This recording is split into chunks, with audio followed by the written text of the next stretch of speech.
Ils n'auraient jamais dû quitter leur club. La carrière d'un footballeur tient souvent à un fil ou à un transfert malheureux. Que ce soit pour l'argent ou le challenge sportif, ces transferts souvent coûteux se sont révélés être des échecs pour les joueurs et les clubs concernés.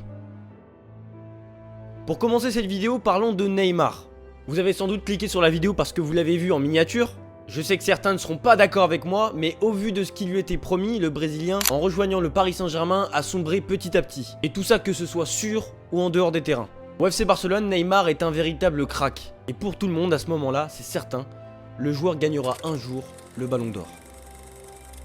Des gestes techniques à gogo, une Ligue des Champions remportée en 2015, aux côtés de ses amis Lionel Messi et Luis Suarez, c'était un joueur qui, pour de nombreux observateurs, allait à coup sûr être le successeur de Lionel Messi et de Cristiano Ronaldo. En gros, c'est le digne héritier de la couronne. Le 2 août 2017, le football apprend la grande nouvelle. Neymar da Silva Santos Jr. est parisien pour 222 millions d'euros. L'objectif pour lui, connaître une nouvelle aventure dans un club qui est en quête d'un titre en Ligue des Champions. Statistiquement et même esthétiquement, Neymar répond présent pour sa première saison. En seulement 20 matchs en Ligue 1, son bilan statistique est époustouflant, 19 buts et 13 passes décisives. Mais c'est aussi une blessure qui lui fait manquer le 8ème de finale retour face au Real Madrid. Une blessure, mais aussi une saison pleine de polémiques, comme on va en connaître beaucoup les années qui vont suivre. Ça commence déjà avec le penalty gate qu'il a opposé à Edinson Cavani et qui lui a même valu les sifflets d'une partie du Parc des Princes. Mais on peut aussi retrouver ce problème récurrent de la gestion de sa convalescence, avec ses quelques virées au Brésil par exemple, mais aussi des rumeurs l'envoyant au Real Madrid dès l'été 2019. Et ses blessures aussi, qui interviennent presque au même moment, lors de la période hivernale, toujours avant un grand match de Ligue des Champions. Des absences répétées donc, et une absence criante lors des grands rendez-vous, un je t'aime moi non plus constant entre lui et les supporters. Alors oui, il y a le Final 8 où il joue un rôle majeur lors de ce tournoi, où le PSG va se casser les dents face au Bayern Munich en finale. Il y a aussi des matchs références comme contre le Bayern Munich la saison d'après en 2021, des gestes de génie dont lui seul a le secret, mais son passage est rempli de regrets. Comme ces dernières semaines passées dans la capitale, sa violence envers Vitinha ou Garbi, son alcoolisme lors des entraînements au camp des loges. Bref, difficile de dire que le projet Neymar au PSG est une réussite. Désormais, il tente de se remettre d'une grave blessure au genou, mais on le sait, on le sent, le Brésilien ne retrouvera jamais son niveau. Et en plus de ça, à Al Hilal, il est très loin des projecteurs européens. Dans cette vidéo, j'aimerais aussi parler d'Andriy Shevchenko, ce jeune Ukrainien qui va commencer à se démarquer au Dynamo Kiev, et il a même claqué un triplé contre Barcelone lors de la Ligue des Champions 1997-1998. Il remporte 5 fois le championnat de son pays et inscrit 37 buts en 49 matchs lors de ses 2 dernières saisons. Et tout bonnement, l'attaquant attise les convoitises des grands clubs européens, notamment l'AC Milan. Et en 99, le club italien s'empare du joueur pour un montant record de 23 millions d'euros. Shevchenko devient un attaquant redoutable, reconnu dans l'Europe entière. Et au cours de ses 7 années de succès avec les Rossoneri, il marque 175 buts en 322 matchs. Il remporte aussi la plus prestigieuse des récompenses individuelles, le Ballon d'Or en 2004. On n'oubliera pas non plus la Ligue des Champions remportée en 2003 contre la Juventus. Bref, c'est l'un des attaquants les plus cliniques face au but. Et tous les grands clubs se l'arrachent. Et c'est pour ça d'ailleurs qu'il va tenter de connaître une nouvelle aventure en Angleterre, tout précisément à Chelsea, pour 43 millions d'euros, et c'est un montant record pour une équipe anglaise à l'époque. Mais c'est à ce moment-là que les ennuis commencent pour l'attaquant. Sa carrière à Chelsea est pleine de déceptions, et il n'est plus que l'ombre de lui-même. Il perd de son sens de létalité face au but, et pour couronner le tout, il se blesse au cours de la saison 2006-2007. L'attaquant ukrainien connaît donc 2 saisons quasi blanches avec les Blues, 9 buts en 47 matchs. Et il avait même obtenu la première place d'un classement réalisé par le média The Sun. C'est un classement qui représente les joueurs qui ont le plus floppé à Chelsea. Et Shevchenko, il est tout simplement premier de ce classement. Et ni José Mourinho, ni Avram Grant ne compteront sur ses services, préférant systématiquement Drogba, Kalou ou encore Anelka. Il est alors prêté à Milan. Il retourne dans ce club qui l'avait fait briller pendant des années, mais ça n'a pas été non plus une très grande réussite. Et il est finalement renvoyé dans le club de son enfance, le Dynamo Kiev en 2009, et c'est là en toute honnêteté qu'il retrouve à peu près son niveau face au but, en étant nommé notamment meilleur joueur du championnat ukrainien. En 2012, Sheva quitte le football pour la politique. Autre joueur qui rentre aussi dans ce cas de figure, Fernando Torres, né le 20 mars 1984, El Niño, tombe amoureux d'un club à Madrid. Ce n'est pas le Real Madrid, mais l'Atlético Madrid. Et tout ça, ça vient de son grand-père qui était un grand fan de ce club espagnol. L'Atlético repère ce joueur et décide de le recruter. Et cet esprit de tueur devant le but, c'est Christian Vieri, l'attaquant italien, qui jouait à l'Atlético Madrid dans la fin des années 90, et il avait même planté 24 buts en 24 matchs en 1997, ce qui va donner des idées à Torres pour la suite de sa carrière. Et le jeune espagnol débute chez les professionnels en 2001 et à 19 ans seulement, il devient le capitaine de l'Atlético Madrid, c'est dire la maturité qu'il pouvait avoir à cet âge. Après avoir marqué 91 buts en 243 matchs, El Niño part de l'Atlético Madrid pour rejoindre un club de l'autre côté de la Manche. En 2007, il rejoint Liverpool et s'adapte rapidement au football anglais. Il marque son premier but pour les Reds lors de ses débuts à domicile face à Chelsea. En somme, à Liverpool, Torres connaît le summum de sa carrière. C'est un attaquant complet, un monstre de vitesse, très bon dans le jeu de tête, bon des deux pieds. Voilà, Torres était un véritable danger pour les défenses anglaises. Il est reconnu comme un des plus grands attaquants de la planète, en marquant 33 buts toutes compétitions confondues pour sa première saison chez les Reds, en 46 matchs seulement, dont 24 en Première Ligue, 6 en Ligue des Champions et 3 en League Cup, et forme un duo incroyable avec Steven Gerrard. Et malgré les idées reçues, la forme de Torres commence à se détériorer vers la fin de son passage chez les Reds, et ça va se confirmer lorsqu'il va rejoindre Chelsea en pleine saison, le 31 janvier 2011, à quelques heures de la fin du mercato. Fernando Torres rejoint Chelsea pour connaître une nouvelle aventure, et surtout parce qu'il avait soif de trophées. À Liverpool, il était bon individuellement, mais il manquait les trophées collectifs.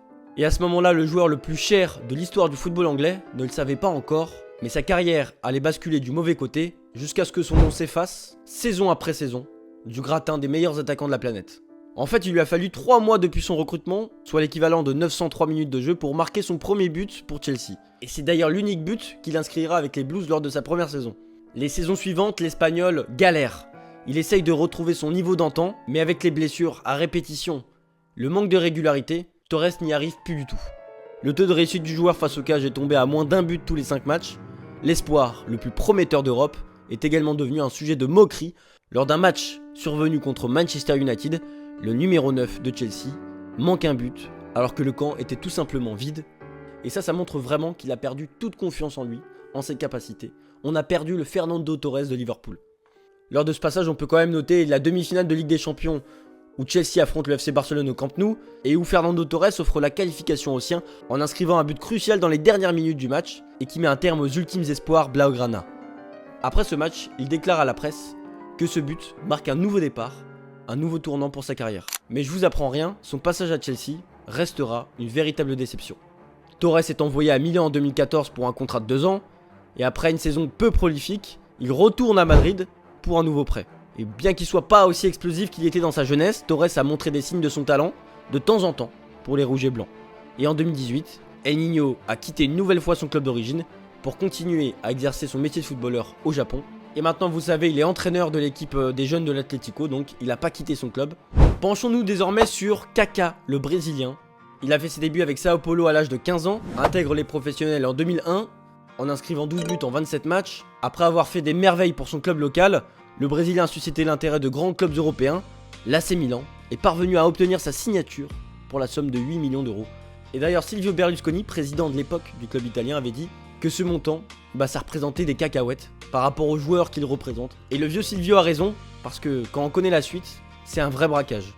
Et dès son arrivée, Kaká fait l'unanimité, il s'impose comme un joueur hyper important et forme un duo remarquable avec Shevchenko, joueur dont on vient de parler tout à l'heure. En numéro 10, derrière l'attaquant, ce duo fait des ravages. Entre 2006 et 2009, Kaká est 2 fois meilleur joueur de l'année en Serie A, dont une fois à la fin de sa première saison. Il a même joué un rôle important lors de la victoire de l'AC Milan en Ligue des Champions en 2007, qui lui a valu un ballon d'or par la suite. On peut parler aussi de sa masterclass et de ce but incroyable contre Manchester United. Au moment de son départ en 2009, Kaká marque 95 fois pour les Rossoneri en 270 matchs. Kaká est un joueur unique qui fait la différence dans les grands rendez-vous, et c'est pour cette raison que le Real Madrid veut l'enrôler. En 2009, le transfert est bouclé. Kaká part pour Madrid pour la coquette somme de 67 millions d'euros. Ce transfert fait du Brésilien la deuxième recrue la plus chère de l'époque.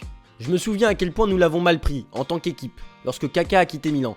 Pendant 2 ou 3 ans, il a été le meilleur joueur du monde. À un moment donné, les équipes ne savaient même plus comment l'arrêter, déclarait Andrea Pirlo après le transfert. C'est dire la déception de Milan d'avoir perdu un tel joueur, mais ce départ, c'est pour faire les beaux jours du Real Madrid, un club qui a acheté cette même année Cristiano Ronaldo et Karim Benzema. Alors attention, le passage de Kaká au Real Madrid n'a pas été un échec comme Shevchenko à Chelsea ou Fernando Torres dans ce même club. puisque pendant ces 4 saisons, Kaka a marqué 29 fois en 120 apparitions et contribué à un but tous les 2 matchs en moyenne. Mais son passage est marqué par les blessures, et c'est souvent le cas pour ces joueurs dont le transfert s'avère un échec. Ces joueurs ne tiennent plus la route physiquement et ne peuvent plus enchaîner les matchs. Il y a même eu une blessure qui l'a écarté des terrains pendant 5 mois. Trop compliqué à ce stade-là de pouvoir être à la hauteur des Cristiano Ronaldo à l'époque. Et surtout que c'est une période où le FC Barcelone est très très fort. Au-dessus du Real Madrid, c'est l'époque de Pep Guardiola. Et donc il part du Real Madrid pour revenir à Milan. Un passage à Sao Paulo, à Orlando City. Kaka voit sa carrière se terminer avec un grand regret, celui de ne pas avoir maintenu son niveau après son passage à Milan. Et surtout quand on arrive à Madrid, on a envie de marquer les esprits. C'est quand même le summum d'une carrière quand on rejoint un tel club. C'est triste de voir un joueur aussi incroyable de connaître un tel déclin, en tout cas aussi rapidement. Au Real Madrid, tout était en place pour que Kaka continue son ascension fulgurante. Mais comme pour tous les autres joueurs cités, rejoindre une grande équipe n'est pas une garantie, même quand on est un joueur exceptionnel. On va désormais parler de 2 joueurs qui sont un peu plus dans l'actualité récente, Eden Hazard et Philippe Coutinho. Pour le premier, il est dans un club de haut standing, Chelsea, mais va se brûler les ailes au Real Madrid. Il fait ses premiers pas en Ligue 1 le 24 novembre 2007 avec le LOSC, et il entre en jeu à 16 ans et 10 mois, et il marque son premier but en septembre 2008, ce qui fait de lui le plus jeune buteur du club. Sa saison 2008-2009 est menée par des performances impressionnantes, il remporte même le trophée UNFP du meilleur espoir de la Ligue 1. Par la suite, il remporte la Coupe de France, le championnat de France en 2011, mais aussi le titre de meilleur joueur du championnat. Il est au sommet du football français. La saison d'après, il est encore élu meilleur joueur du championnat, avant de partir à Chelsea, et pour son dernier match avec le LOSC, il claque un triplé, finit meilleur passeur du championnat, et file en première ligue. Le Belge a marqué le club français de son empreinte, un joueur guidé par le talent, et qui va briller en première ligue à Chelsea. Il rejoint les Blues pour 40 millions d'euros en 2012, devenant ainsi le joueur belge le plus cher de tous les temps. Et dès ses débuts, Hazard impressionne. Sa polyvalence, sa créativité et sa capacité à influencer le jeu, il devient rapidement un pilier de l'équipe, bien entouré par un quatuor offensif, Juan Mata, Oscar et Fernando Torres. Et à chaque fois que Chelsea a changé d'entraîneur, Di Matteo, José Mourinho, Antonio Conte, Sarri, et Hazard il a su s'adapter et il a brillé à chaque fois dans différents systèmes de jeu. Son style de jeu élégant, sa technique, donnant l'impression de ne jamais perdre un ballon, et puis sa capacité à répondre présent dans les grands rendez-vous de Première Ligue, avec des buts, des rushs exceptionnels. C'est un des joueurs les plus redoutés de Première Ligue. Et au fil des années, Hazard il continue à accumuler les récompenses individuelles. Il remporte à plusieurs reprises le titre de joueur de l'année de Chelsea, et est même élu joueur de l'année en Première Ligue. Il remporte aussi la Première Ligue lors de la saison 2014-2015, et on peut être meilleur joueur de Ligue 1, mais être meilleur joueur de Première Ligue, ça témoigne du niveau. Et après tout ça, toutes ces années où il a été très très fort, il rejoint le Real Madrid en 2019, comme l'apogée de sa carrière. À ce moment-là, Hazard il laisse un héritage remarquable. Il est reconnu comme l'un des plus grands joueurs à avoir jamais porté le maillot des Blues. Et pour 100 millions d'euros, il va à Madrid avec l'ambition de devenir le successeur de Cristiano Ronaldo. C'est en tout cas ce que les gens disaient. Lui, je ne pense pas qu'il se le disait parce qu'il joue au football pour le plaisir avant tout. Et malheureusement, sa première saison est marquée par les blessures. Voilà, c'est toujours le même scénario. Des performances irrégulières, des critiques. Il remporte quand même des trophées avec la Liga, la Ligue des Champions. Et rapidement vont émerger des talents comme Vinicius, Rodrigo, et Hazard va passer au second, au troisième voire au quatrième plan. Hazard est un joueur du Real Madrid, mais à partir du banc, il fait figure de témoin des grandes victoires du Real Madrid sous Carlo Ancelotti. Et en juin 2023, il quitte le navire madrilène et va annoncer la fin de sa carrière quelques mois plus tard. Et d'ailleurs, suite à l'annonce de son retrait, il va faire une tournée médiatique où il explique à plusieurs reprises qu'il jouait avant tout au football pour le plaisir. Et du plaisir, justement, il n'arrivait plus à en prendre sur les terrains, même à l'entraînement. Ce qui explique l'annonce de sa retraite. Pas un grand joueur d'entraînement, pas le joueur le plus ambitieux et le plus déterminé, un joueur qui ne prenait pas les choses au sérieux, et malgré tout ça, il a quand même marqué le football de son empreinte. Dernier joueur de cette vidéo, Philippe Coutinho, qui a connu aussi une trajectoire assez triste. Autrefois étoile étincelante d'Anfield, maintenant éclipsé et en déclin au Qatar, prêté par Aston Villa, Philippe Coutinho était un joueur à part à Liverpool. Entre 2013 et 2018, avec sa vision du jeu, sa créativité débordante et ses frappes foudroyantes, il est rapidement devenu l'un des milieux de terrain les plus convoités d'Europe. Et sous la houlette de Jürgen Klopp, il a été le maître à jouer d'une équipe de Liverpool en quête de gloire, contribuant à des victoires mémorables en Première Ligue. Mais Philippe Coutinho n'en avait pas assez. Il voulait rejoindre un club qui l'a toujours fait rêver, le FC Barcelone. Et en janvier 2018, le rêve de Coutinho de jouer aux côtés de Lionel Messi au Barça est devenu réalité. Liverpool accepte une offre record de 142 millions de livres sterling. Oui, vous avez bien entendu, on a parlé de sommes astronomiques tout à l'heure, mais là c'est XXL. C'est très très important et ça souligne l'échec Coutinho. Son passage au Camp Nou n'a pas été à la hauteur des espérances. Malgré quelques éclairs de génie, Coutinho a lutté pour s'imposer dans une équipe remplie de stars. Et dans un effort pour retrouver sa confiance et sa forme, Coutinho est prêté au Bayern Munich pour la saison 2019-2020 et sous la direction d'Hansi Flick, il a connu des moments de brillance, notamment lors d'une démonstration de force contre son ancien club Liverpool en Ligue des Champions. Coutinho remporte le titre de champion d'Europe avec le Bayern, mais son passage en Allemagne n'a pas été suffisant pour convaincre le club bavarois de le conserver. Il va donc retourner en Angleterre, là où il a été un joueur exceptionnel. Est-ce que ça va remarcher cette fois ? En rejoignant le club en prêt en janvier 2022, il a brièvement retrouvé son éclat avec des performances prometteuses, mais encore une fois, ce sont les blessures qui vont intervenir, et donc il peine à retrouver sa place parmi les titulaires. Mais à l'aube de ses 30 ans, Coutinho est confronté à une croisée des chemins. Alors qu'il lutte pour retrouver sa forme et son impact sur le terrain, les spéculations sur son avenir se multiplient. Désormais, Coutinho a été prêté par Aston Villa au Qatar. Triste fin de carrière pour le Brésilien.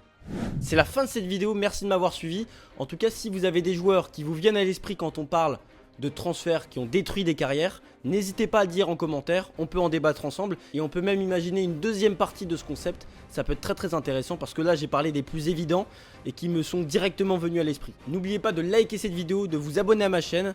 En tout cas, je vous remercie de m'avoir suivi encore une fois et je vous donne rendez-vous pour une prochaine vidéo. Ciao ciao.